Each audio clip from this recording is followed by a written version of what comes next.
اعوذ باللہ من الشیطان الرجیم بسم اللہ الرحمن الرحیم۔ اہل سنت کے 4 بزرگ ائمہ اہل سنت، امام مالک، امام حنبل، امام اعظم ابو حنیفہ، شافعی صاحب، یہ اہل سنت کے 4 ائمہ، یہ اہل سنت نے کہہ دیا کہ ہمارے ہیں، ورنہ یہ ہمارے ہیں۔ اور جو سنی بھائی یہاں بیٹھے، میں ان کی تسلی کے لیے کہہ رہا ہوں کہ اہل سنت کے علماء ہمارے علماء ہیں، انہیں بھی ہمارے علماء کو اپنا عالم ماننا چاہیے۔ عالم عالم ہوتا ہے۔ میں تو ہندو پنڈت کو بھی بے احترامی کا قائل نہیں ہوں،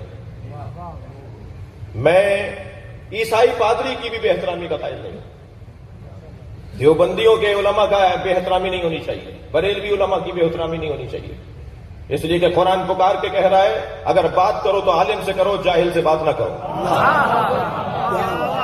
اگر بریلویوں کا عالم نہیں ہوگا، دیوبندیوں کا عالم نہیں ہوگا، ادیان و مکاتب کے جاننے والے نہیں ہوں گے تو بات کس سے ہوگی؟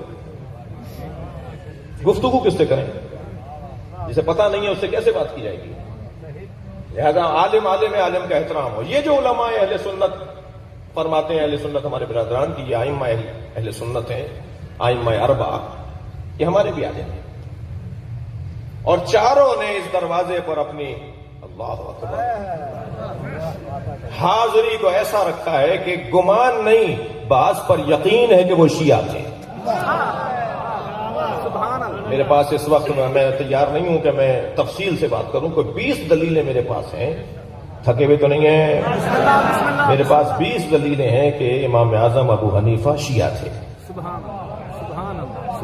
وہ ایک اشارہ بھی میں نے علی مسجد میں دیا ایک دفعہ، وہاں کی ایک مجلس میں۔ لہذا جب پوچھا کسی نے حضرت ابو حنیفہ سے کہ آپ کی عمر کتنی ہے، تو بظاہر 70 سال کے تھے، کہنے لگے 2 سال کا ہوں۔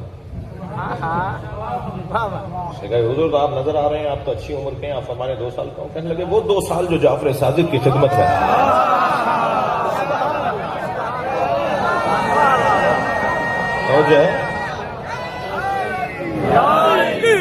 اگر وہ 2 سال میری زندگی سے نکال دو تو میرے پاس کچھ بھی نہیں ہے۔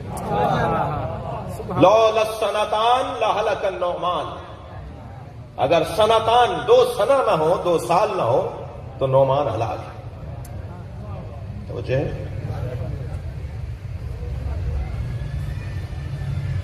ان کا ایک انداز تھا اجتہاد کرنے کا، اور وہ قیاس، استحسان اور اپنی رائے پر عمل کرنا۔ ہمارے ہاں قیاس اگر منصوص علیہ ہے، اگر ہمارے ہاں قیاس کوئی دلیل قرآن اور حدیث سے رکھتا ہے تو وہ علمی طور پر اس قیاس کو ہم قیاس نہیں مانتے، بلکہ وہ اسے دلیل مانتے ہیں۔ استحسان، جو چیز اچھی لگی اسے دین کا حصہ بنا دیا۔ اس کی ایجاد سب سے پہلے شیطان نے کی۔ جو چیز اچھی لگی اسے دین بنا دیا، جو چیز اچھی لگی اسے دین بنا دیا۔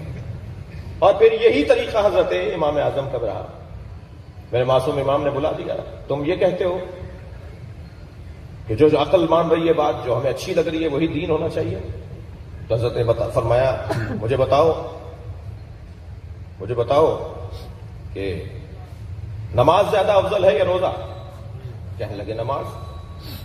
حضرت نے فرمایا عادت میں، ایام عادت میں جو خواتین سے نماز چھٹتی ہے اس کی قضا نہیں ہے،